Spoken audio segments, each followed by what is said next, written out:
برنامه بعدی دکلمه شعر خانه دوست کجاست از سهراب سپهری با اجرای مشترک لیلا و مجتبی عزیز.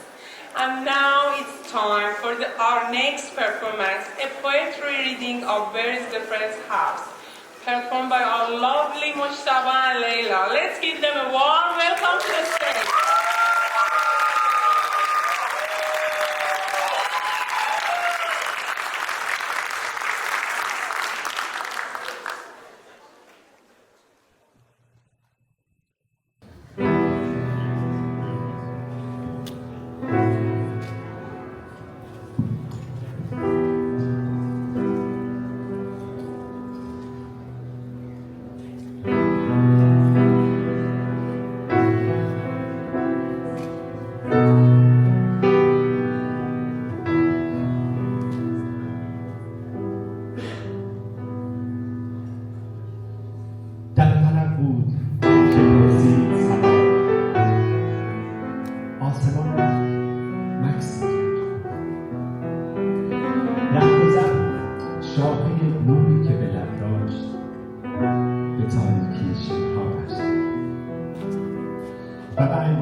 به درخت کوچه راهیست که از خواب خدا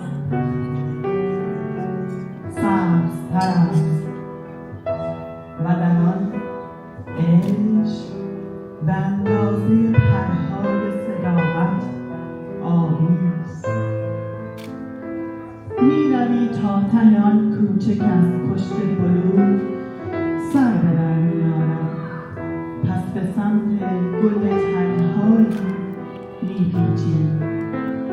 2 قدم مانده به گل، پای فواره جاوید اساطیر زمین میمانی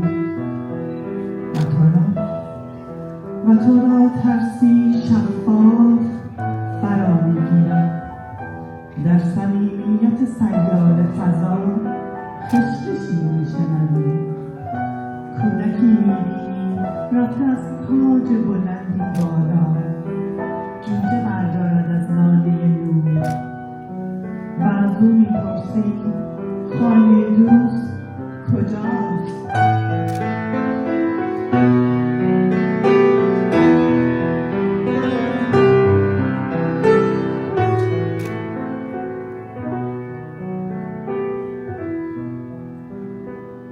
از او میپرسی خانه دوست کجاست؟